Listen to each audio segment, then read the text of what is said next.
Hey, listen, I can easily say, without a shadow of a doubt, been covering the league for 4 years. This is the hardest game I've ever had to pick.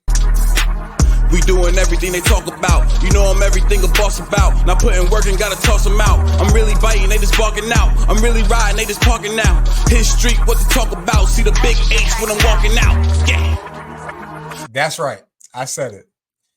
This game is the hardest game I've ever had to pick in 4 years of covering the ELF. And I'm excited to talk about it. Welcome to the Athletes Forum podcast. What up, Locker Room? Thank you all for tuning in. Subscribe to the channel. Drop a comment, like a video, talk, and share it with a friend. And we got to keep this conversation going. I'm excited to talk to you guys about the ELF playoffs. Yes, the playoffs. We finally made to this point in the season. And this slate of games is probably the best rounds matchup wise of playoffs that we're going to see or that we've seen thus far in the ELF, which is compliment to them. That means there's been growth. You know, obviously we got three veteran teams, but we also got, three teams making their, playoff appearance for the first time. And we got some great matchups, and I'm excited to dive into. If you haven't already done so, check out my video that I released this past Monday, talking about the 6 quarterbacks that are in this European League of Football in the playoffs. And who do you trust? Who do you trust is going to lead you to the promised land based on what you've seen this season? Who do you trust that's going to take the team and win a championship and become the 4th team to win a championship in the European League of Football? It's a great conversation. Drop a comment. Let me know what you guys think, and we'll hash it out. So, hey, I said it, man. There are some great games this week in the European League of Football, and I'm excited to talk to you about it. Munich, Paris, I feel like this is a game everyone's been waiting for and hoping that we would get at some point. Madrid, Fire, round 3. All right, round 3. How's that going to play out? A healthier defense for the Madrid Bravos going up against a healthier Rhein Fire offense. We'll see, and we'll dive into it. But the first game we got to talk about is a game that, like as I mentioned, this is a game a lot of people, I feel like, a matchup we've been hoping to get, a matchup I personally been wanting to see. 2 teams that are fairly similar. Let's break it down. 2 teams that are fairly similar in a multitude of ways. Similar records, 9-3, 10-2. All right, 2 teams that came in last year as rookies, as new franchises, made the next step and had a great offseason, and both led to them making the playoffs. So 2 teams that are on a similar trajectory. And I made the statement, if these two teams did what they had to do, they would get to this point. I made that in the offseason. All right. We look at matchups in this game. Chad Jeffries versus Zach Edwards. You look at the receiver matchups, Malik Stanley, Marvin Rooch. You got Austin Mitchell, Anthony Mahonga, Remy Merdelin. You got a ton of talent, on the field. When you look at the defensive side, Wael Nasri, the French native playing for Munich, Dawson Dales, linebacker for Paris. You look at the secondary, Chandler Jones, Maceo Beard, Amir Kalani. You look at Aslan Zetterberg and also Johannes Zingerbull, for Munich. You look at John Cole. You look at Nitzelander. This game has a multitude of great things to dive into, great matchups across the board, and a great set of skill talent, that we're going to see. I think the real question is, when you look at this, well, let me back up for a second, because people are going to talk about Munich's schedule, and rightfully so. They didn't really have a great stretch that second half of the season, but you only can play the teams that are in front of you, right?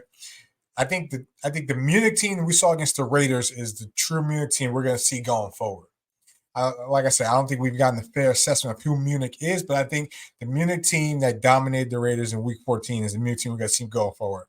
A power run team that wants to be physical, defense that flies around. Number 1 defense in the league right now. This is the second time Kentrell Ellison has had the number 1 defense in the league as he's been a coach in the European League of Football.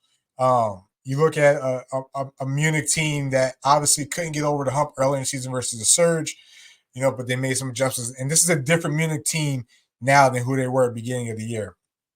A Munich offense, Chad Jeffries, who could play with the best of them. He could go score for score in the passing game. He could also, make plays with his legs. But also he has that offense line has improved, but you also got a two-headed monster at running back, surprisingly led by Justin Rodney this year. Not much Tommy Awewu, more Justin Rodney lately, but both are great backs, right? You look at the Paris side of things. Magic Zach returns back to the playoffs for his second time, right? Leading a Paris offense that's had to overcome some things, and a lot of people are going to say that, like, what's their identity offensively? Where is Anthony Mahongu? Is he hurt? Is he playing? The impact he has on that offense, it shows. But they've played a harder schedule and still became 10-2. This is Frankfurt last year, where their only losses came to the same team, the Rhein Fire. All right, Paris. Paris has been an exciting team all season. They've been fun to watch. And, now that these two Titans are clashing, this is going to be an interesting matchup. I think, when you look at this matchup from the Munich side, it's like, all right, how are we gonna control Zach, right? Because I feel like Munich could do a good job in the run game. A lot of the run game is split between obviously the running backs and Zach. You got Jason. I forgot his name. You know who I'm talking about. I had running back, and then you got Zach that makes plays with his ball with his legs too.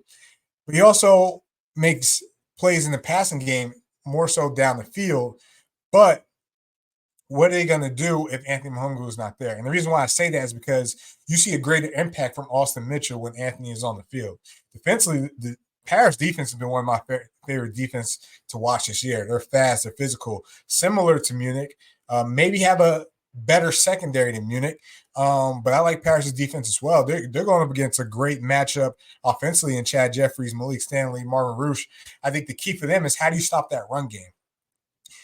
The key for Paris, how do you stop the run game? Make Paris play your game. Go score for score with them. There's no team in the league that can really go score for score, unless you're the Fire, with Paris, or at least that's what we've seen. Like, no team has done that thus far. All right. I think if Munich can keep Zach in the pocket, force Zach to beat him with his arm, right? And then I think Munich's going to have a game plan offensively where Paris has a very athletic defense, but Munich wants to be physical. And you saw that this week. And they're gonna try to run the ball this week. Their interior O-line was aggressive, bullied, unapologetic against the Raiders front last week in week 14. Kendra Ellison and Zach have history, right? You go back to year 2, they split matches 24-21 when Zach played for Barcelona and Kendra was the defensive coordinator for Hamburg. So these two have history, right? So what does it come down to? For me, looking at this game, I think Munich might have the slight edge. They've done a good job against mobile quarterbacks this season, right? The only quarterbacks that really diced them up was Riley Hennessy, and he diced them up through the pocket. Obviously, you got a good offensive line to protect him, give him the time, run. He also has 3 receivers who he could throw to. I don't think Paris has that, right? So for me, I think Munich's done a good job against these types of quarterbacks, and I think they'll have a good game plan heading into this game. Concerned about travel, maybe a little bit. Kentrell's been there. His travel from Hamburg to the championship game, he had that experience, I'm sure, will play a part in this. But this game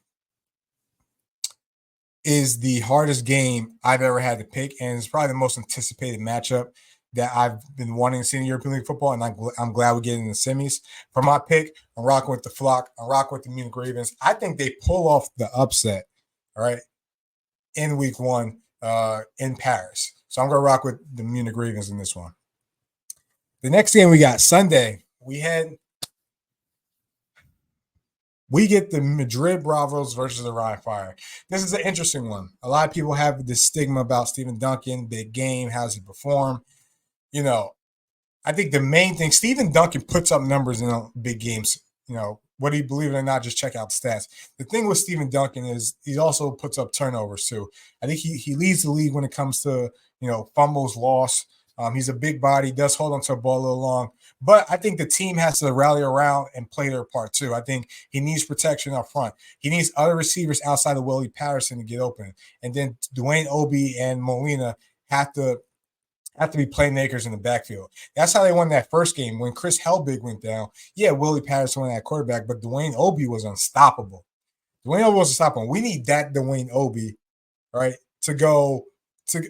We need that Dwayne Obi to bring his best game versus his British counterpart in Glenn Tunga, who's probably going to be MVP of the league this week. I think he is healthier, Dwayne Obi. I think